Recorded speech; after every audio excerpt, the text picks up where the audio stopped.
साथियों, कुंभ लग्न की इस जन्म पत्रिका में संतति कैसी होती है? यदि संतति के कारक बुध देव लग्न में ही विराजमान हो जाएं, तो ऐसी संतान हारी बाजी को भी जीतने वाली, अपने क्षेत्र की चैंपियन और आसानी से कभी सरेंडर न करने वाली होती है। यदि अपने ही भाव पंचम भाव में बुध देव विराजमान हो जाएं, तो ये संतान सतत प्रयत्नशील रहती है। जब तक अपने लक्ष्य को ये पा न ले, ये चैन की सांस नहीं लेती।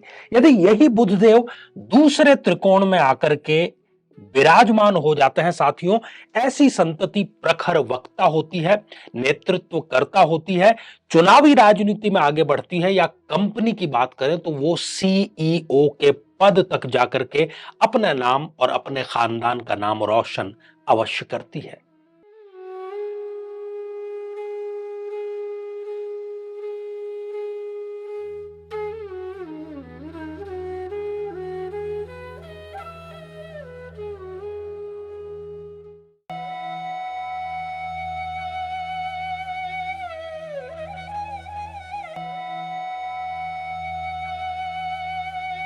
तो मेरे बहुत ही प्रिय और बेहद सम्मानित साथियों, हृदय की असीम गहराइयों से अभिनंदन, बहुत बहुत हार्दिक स्वागत।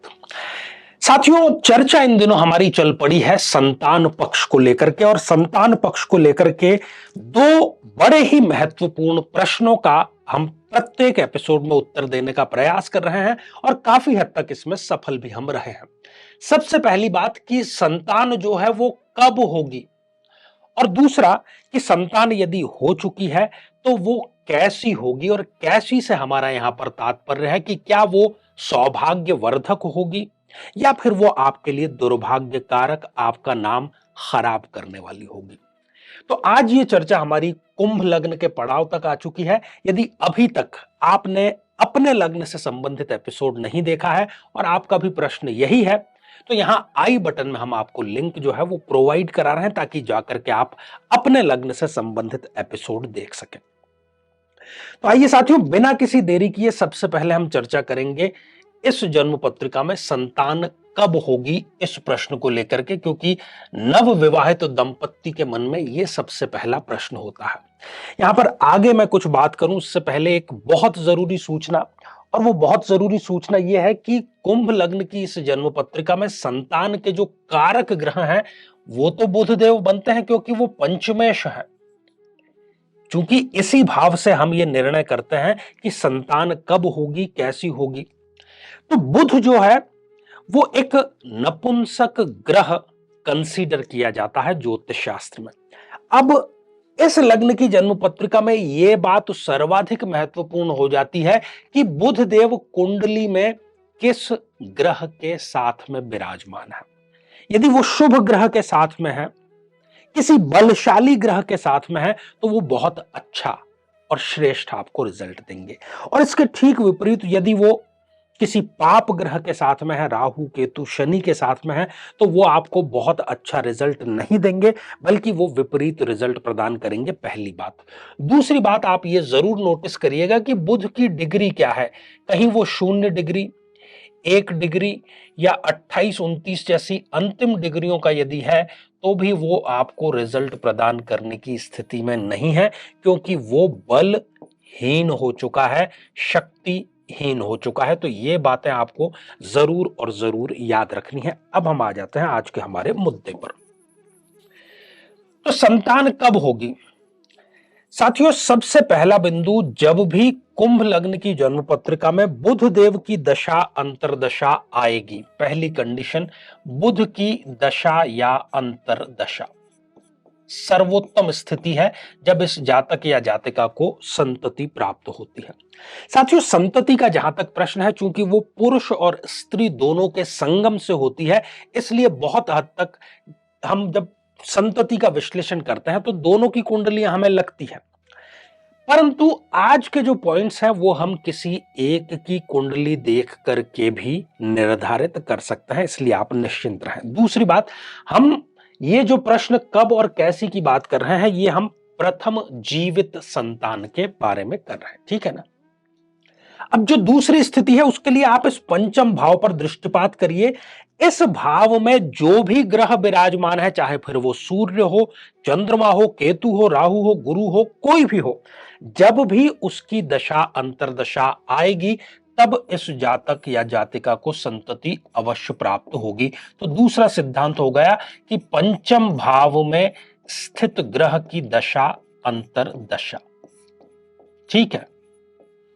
अब तीसरी स्थिति क्या है? तीसरी स्थिति यह है कि ज्योतिष शास्त्र में हर ग्रह की अपनी एक दृष्टि होती है, सातवीं तो सभी की होती है और इसके अतिरिक्त भी होती है। तो इस पंचम भाव पर यदि किसी ग्रह की दृष्टि है, मान लीजिए कि यहां पर गुरुदेव विराजमान है और गुरुदेव सप्तम दृष्टि से पंचम भाव को देखने का कार्य कर रहे हैं, तो जब जब भी इस जातक को गुरु की दशा अंतर्दशा आएगी, वो इनके लिए संतान प्रदाता और खुशखबरी का अवसर जरूर लेकर के आएगी। तो पंचम भाव पर दृष्टिपात करने वाले ग्रह, ठीक है, पंचम भाव पर दृष्टिपात करने वाले ग्रह, दृष्टिपात हम यहां पर लिख देते हैं, दृष्टि और पात। ठीक है। तो ये तीनों स्थितियां हो गई, जबकि हमें अपने इस प्रश्न कब का उत्तर निश्चित रूप से मिल जाता है। अब हम बात करेंगे, बढ़ेंगे अगले चरण की तरफ कि जानेंगे कि संतान कैसी होगी, क्योंकि जब तक संतान होती नहीं है तब तक तो ये प्रश्न प्रमुख बना रहता है, परंतु संतान जब किशोर अवस्था में आ जाती है, उसकी हम हरकतें देखते हैं, अच्छी है खराब है, तब फिर चिंता होती है कि ये कैसी निकली है हमारी संतान। तो इसके लिए अब बुध देव जो है वो कहां पर ट्रेवल कर रहे हैं, कहां पर वो विराजमान है, ये सर्वाधिक महत्वपूर्ण होता है। साथियों, बुध देव चूंकि त्रिकोण के अधिपति हैं, तो वो इस जन्म पत्रिका में अत्यंत ही योग कारक ग्रह हैं, मतलब प्लस पॉइंट वाले ग्रह हैं। तो बहुत संभावना इनकी होती है कि वो श्रेष्ठ स्थिति में यदि है तो संतान आपके लिए सम्मानजनक साबित होगी। साथियों, सबसे पहले लग्न से ही शुरुआत कर लेते हैं। यदि बुध देव लग्न में विराजमान हो जाते हैं, पूर्व वाली आप शर्तें सारी याद रखिएगा जो मैं आपको शुभ ग्रहों और अशुभ ग्रहों के बारे में कही थी। खैर, तो बुध देव यदि लग्न में विराजमान है तो आपकी जो पहली संतान होगी वो संतान हारी बाजी को भी जीतने वाली साबित होगी, जबरदस्त रणनीतिकार वो होगी। रणनीति जिस किसी क्षेत्र में भी होगी वो उसमें शिखर पर अवश्य पहुंचती है और रणनीति में उसका कोई भी सानी नहीं होगा। तो कुल मिलाकर के ये जो स्थिति है ये सौभाग्यवर्धन वाली स्थिति है। साथियों, यदि बुध देव द्वितीय भाव में विराजमान हो जाते हैं तो यहां पर अच्छी स्थिति बिल्कुल भी नहीं है। क्यों नहीं है? क्योंकि यहां पर बुध देव हो गए अपनी नीच राशि मीन राशि में। तो ऐसी जो आपकी संतान होगी, इस स्थिति में जो प्रथम संतान इस जातक या जातिका के होती है, वो पिता की संपत्ति को समाप्त करने वाली, इवन खानदान की संपत्ति को समाप्त करने वाली, गालियों से बातचीत का प्रारंभ करने वाली, और जितना भी सम्मान पूर्व की पीढ़ियों ने कमाया था उसको कुछ ही सालों में सड़क पर लाकर के नेस्ता नाबूद करने वाली होती है। तो कुल मिलाकर के ये स्थिति बिल्कुल भी ठीक नहीं कही जा सकती। साथियों, आगे बढ़ते हैं। यदि बुध देव तृतीय भाव में विराजमान हो जाते हैं, योग कारक तो है परंतु यहां पर ये अच्छी स्थिति नहीं कही जा सकती। ऐसी जो स्थिति है ये व्यक्ति को महत्वाकांक्षाहीन बनाती है। महत्वाकांक्षाहीन मतलब जिसके पास में जीवन जीने की कोई दिशा ही नहीं है। इस स्थिति में इस जातक की जो पहली संतान होगी वो महत्वाकांक्षाहीन होगी, कोई उसके सपने नहीं होंगे, वो कॉलेज में यूनिवर्सिटी में बड़े बड़े सपने नहीं देख पाएगा, बस जितना है उसमें ही मस्त रहो। ये और इससे ज्यादा संतोष गृहस्थ जीवन के लिए अच्छा नहीं है। संत के लिए तो फिर भी ठीक कहा जा सकता है। तो यह स्थिति बिल्कुल भी ठीक नहीं है। साथियों, यदि यही बुध देव सुख भाव में विराजमान हो जाते हैं, ये अति उत्तम स्थिति में हम इसको कंसीडर करते हैं। माता का ये बहुत प्रिय होगा और माता इन्हें बहुत प्रिय होगी। इस प्रथम संतान के बाद में ही आपको अपना घर मिलेगा, अपनी पहली छत मिलेगी। आप अपना पहला लग्जूरियस वाहन जरूर खरीदेंगे, कोई बहुत बड़ा निवेश जरूर करेंगे और ये जो संतान है ये भी स्वयं बड़ी ही चरित्रवान साबित होगी। साथियों, आगे बहुत ही इंटरेस्टिंग और बहुत ही ज्यादा लाभकारी स्थिति है संतान के पक्ष को लेकर के। यदि बुधदेव स्वयं अपने ही भाव में विराजमान हो जाते हैं तो यह संतान आकस्मिक बूस्ट आपको प्रदान करेगी।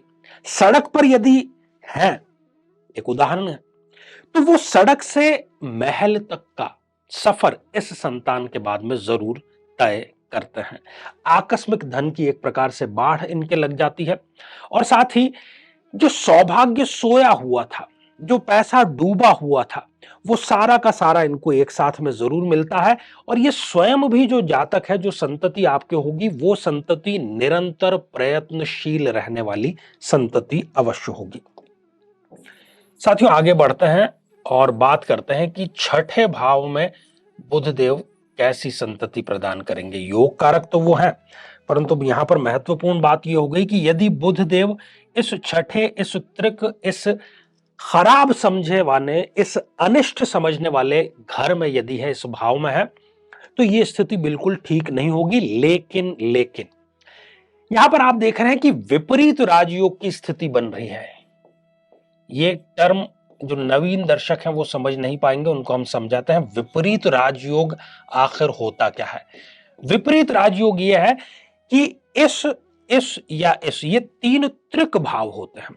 यदि इन त्रिक भावों का अधिपति त्रिक भावों में ही विराजमान हो, यह अष्टम भाव है, अष्टम भाव का अधिपति बुध है और बुध त्रिक भाव में विराजमान है, और साथ ही यदि इस जन्म पत्रिका में शनिदेव बहुत अच्छी स्थिति में है, स्वग्रही हैं या उच्च के हैं, तो विपरीत राजयोग की स्थिति उत्पन्न होगी।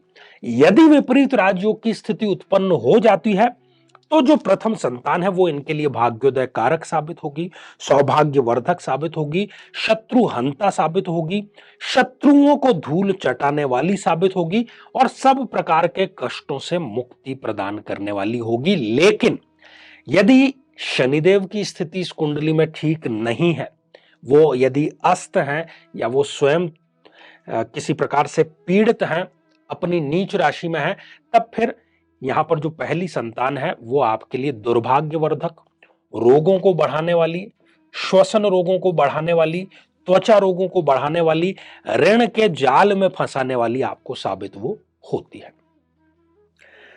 साथियों, यदि बुधदेव सप्तम भाव में विराजमान हो जाएं तो यह भी स्थिति एक प्रकार से ठीक ही कही जाएगी। बहुत अच्छी तो मैं इसको नहीं समझता हूं, परंतु इस संतान के होने के बाद में पति और पत्नी के बीच में जो प्रेम है उसमें निश्चित रूप से वृद्धि होती है। बड़े होकर के ये पिता के व्यवसाय को संभाल भी लेता है या फिर पिता के ही प्रोफेशन को आगे बढ़ाने का कार्य करता है, और इसके नाम से यदि निवेश किया जाता है तो उसमें रिटर्न भी कई गुना मिल जाते हैं। साथियों, यदि बुधदेव इस अष्टम भाव में विराजमान हो जाते हैं, फिर वो ही थियरी हमें अप्लाई करनी होगी, विपरीत राजयोग की स्थिति। यदि लग्नेश शनिदेव बहुत अच्छी स्थिति में है तो विपरीत राजयोग घटित हो गया। अब विपरीत राजयोग घटित होने के कारण प्लस पॉइंट क्या क्या मिलेंगे? प्लस पॉइंट मिलेंगे कि ये जो संतान है ये दीर्घायु होगी, पैसा बहुत ज्यादा कमाएगी, अपने खानदान में सबसे ज्यादा, परंतु रिश्वत या 2 नंबर का ये पैसा होगा, ये आप जरूर ध्यान रखिएगा। और इसके यदि विपरीत राजयोग नहीं निर्मित हो रहा है तो यह स्थिति बिल्कुल भी ठीक नहीं है। इस संतान के आने के बाद में माता या पिता पर आयु का संकट उत्पन्न हो सकता है। माता पिता किसी ऐसे रोग से, जिसको कि हम ला इलाज कहते हैं, ला इलाज परिभाषित कर सकते हैं, उससे यह ग्रसित करने का काम करता है। साथियों, यदि बुधदेव योग कारक होकर के और बहुत श्रेष्ठ स्थिति में नवम भाव में विराजमान हो जाते हैं, यह स्थिति भाग्य वर्धन करने वाली स्थिति है। ऐसी संतति उत्पन्न होने के बाद में माता पिता की विदेश यात्राएं प्रारंभ होती हैं। सोया हुआ जो भाग्य है वो जगाने का कार्य यहां पर करते हैं, और संतान जो है वो अपना संतान धर्म बहुत अच्छे से निभाती है, अर्थात वो सेवाभावी होती है। साथियों, यदि बुधदेव मंगल की राशि में यहां कर्म भाव में विराजमान हो जाए तो ये पिता के लिए भाग्योदय कारक साबित होगी। पिता जो भी व्यवसाय कर रहे हैं, व्यापार कर रहे हैं, उसमें कई गुना वृद्धि होती है। और साथ ही यदि वो नौकरी में है तो उनका रुका हुआ प्रमोशन होता है, उनको मन माफिक पद जो है वो प्राप्त होता है। और यदि वो किसी एग्जाम की तैयारी कर रहे हैं विभागीय, तो उसमें भी इस संतान के आने के बाद में उनको जरूर सफलता मिलती है। साथियों, यदि बुध देव एकादश भाव में विराजमान हो जाते हैं तो यहां प्लस पॉइंट क्या है कि वो अपने ही घर को देख रहे हैं। ऐसी स्थिति भी एक अच्छी स्थिति ही कही जाएगी। आय में वृद्धि यहां पर होगी। माता या पिता जिस स्रोत से आय कमा रहे थे उसमें मल्टीपल वो हो जाएंगे, या अर्थात उनकी जो आय है वो दोगुना हो जाएगी। उनकी विशेषज्ञता में वृद्धि होगी और उनकी कोई बहुत पुरानी इच्छा जो पूरा होने का नाम नहीं ले रही थी, इस संतान के आने के बाद में वो पूरी अवश्य हो जाएगी। साथियों, यदि बुध देव इस व्यय भाव में विराजमान हो जाते हैं, ये स्थिति अच्छी नहीं कही जा सकती अनटिल और अनलेस यदि विपरीत राजयोग निर्मित हो रहा है। विपरीत राजयोग यदि निर्मित होता है तो ये स्थिति श्रेष्ठ रहेगी। विदेश में जाकर के ये व्यक्ति, जो संतान है आपकी आने वाली, वो तरक्की जरूर करता है। वृद्धावस्था में माता पिता का ध्यान अवश्य रखता है, भाग्योदय कारक होता है। लेकिन यदि विपरीत राजयोग की स्थिति निर्मित नहीं हो रही है, अर्थात शनि कहीं ना कहीं यदि खराब है, तो ये माता पिता को प्रताड़ित करने वाली होती है। विदेश जाकर के या विदेश व्यापार में पैसों को बर्बाद करने वाली होती है और विवादों को उत्पन्न करने वाली स्थिति ये निर्मित जरूर कर देते हैं। साथियों, दो तीन स्थितियां और समझ लेते हैं जिससे कि सौभाग्य और दुर्भाग्य का पता लग जाए। यदि इस जन्म पत्रिका में शनिदेव जो कि लग्नेश हैं, वो यदि पंचम भाव में विराजमान हो जाते हैं तो यह भी बहुत ही श्रेष्ठ स्थिति है। इस प्रकार से जो प्रथम संतति इस जातक के होगी वो रुके हुए कार्य प्रारंभ करने वाली होगी, आकस्मिक धन लाभ प्रदान करने वाली होगी और जो मेहनत इस जातक ने की है उसका रिजल्ट प्रदान करने वाली इनको वो अवश्य ही साबित होती है। साथियों, यदि गुरुदेव यहां पर विराजमान है, यह स्थिति ठीक नहीं है क्योंकि गुरुदेव इस जन्म पत्रिका में एक मारक ग्रह है। मारक आकर के पंचम भाव में बैठा है, तो ऐसी स्थिति में इस कुंभ लग्न को जो प्रथम संतान होगी वो इनके लिए दुर्भाग्यदायक होगी। या तो ये स्थिति में जो बहनें हैं उनको लगातार गर्भपात होता है, ये कई बार निसंतानता की स्थिति भी निर्मित कर सकता है।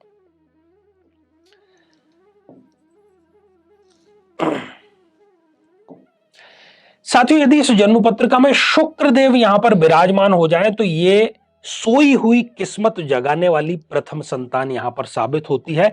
लग्जूरियस लाइफ की शुरुआत करने वाली यहां पर स्पष्ट रूप से यह साबित होती है। दो स्थितियां और भी खराब है। यदि यहां पर या तो चंद्रमा या फिर सूर्य या ये दोनों हो तो दोनों ही मारक ग्रह हैं इस जन्म पत्रिका में, इसलिए इस प्रकार से गर्भपात की स्थितियां, निःसंतान की स्थिति और साथ ही संतान यदि उत्पन्न हो भी जाए तो वो मृत्यु तुल्य कष्ट देने वाली साबित यहां पर स्पष्ट रूप से होती है, तो हम उसको दुर्भाग्य की श्रेणी में ही रखेंगे। तो साथियों, श्रृंखला ये हमारी आगे भी जारी रहेगी। अब इसका अंतिम एपिसोड अर्थात मीन लग्न का हम बनाएंगे कि संतान मीन लग्न वालों को कब होती है तो वो कैसी रहती है। आज के एपिसोड से रिलेटेड यदि आपकी कुंभ लग्न की जन्म पत्रिका है और संतान आपको नहीं हो रही है, हो चुकी है और आप यदि चिंताग्रस्त है, तो आपको चाहिए कि आप गौ माता को हरा चारा नियमित रूप से समर्पित करें, उनकी 3 परिक्रमाएं करें और उनका आशीर्वाद जरूर ग्रहण करें। जीवन में किसी समस्या का सामना कर रहे हैं, जैसे कि शादी में देरी होना, पति पत्नी में मनमुटाव या तलाक तक की नौबत आ जाना, संतान का प्राप्त न हो पाना, नौकरी या धन प्राप्ति में बाधा आना, जीवन के प्रत्येक क्षेत्र में किसी न किसी प्रकार की बाधा आना, तो आज ही अपनी जन्म पत्रिका का संपूर्ण विश्लेषण करवाएं और पाएं समस्या से सदैव के लिए मुक्ति। तो आइए साथियों, अब बढ़ते हैं आज के हमारे कमेंट के चरण की तरफ। और पहला ही जो कमेंट है ये पारस कुमार जी ने लिख भेजा है। गुरुजी प्रणाम, आपसे हाथ जोड़कर विनती है कि क्या मेष राशि का जातक माणिक्य रत्न पहन सकता है जबकि उसका लग्न तुला है? कृपया बताने का कष्ट करें, आपके चरणों में कोटि कोटि प्रणाम। तो पारस जी, आशीर्वाद आपको हृदय की गहराइयों से, परंतु राशि देख करके रत्न धारण नहीं किया जाता। रत्न धारण किया जाता है लग्न देख करके। आपने कहा कि आपकी तुला लग्न की जन्म पत्रिका है, तो तुला लग्न में कभी भी आपको माणिक्य धारण नहीं करना चाहिए, क्योंकि वो एक श्रेष्ठ ग्रह नहीं कहा जा सकता। साथियों, अगला जो कमेंट है वो हमारे नियमित दर्शक शकुन शरण जी का है। परम आदरणीय आचार्य जी, सादर प्रणाम। आचार्य जी, 10 लाख प्रतिशत से भी अधिक सत्य वचन है। सिंह राशि वालों का ये सब कुछ चल रहा है। आपकी कृपा पात्र सदैव बने रहें, ऐसी कामना करते हैं। अनंत कोटि नमन, चरण वंदन। तो शकुन जी, आशीर्वाद हृदय की असीम गहराइयों से। अगला कमेंट प्रिया मल्होत्रा ऑफिशियल इस आईडी से आया है और आपने पूछा है, गुरुजी क्या ये उपाय अपने घर के शिवलिंग में भी कर सकते हैं? प्रिया जी, नहीं, इसको किसी मंदिर के शिवलिंग पर ही प्रयोग के रूप में किया जा सकता है। तो साथियों, आज के लिए केवल इतना ही, और इसी मंगल कामना के साथ में कि आप सभी स्वस्थ, समृद्ध और शांतिपूर्वक जीवन व्यतीत करें। नमस्कार।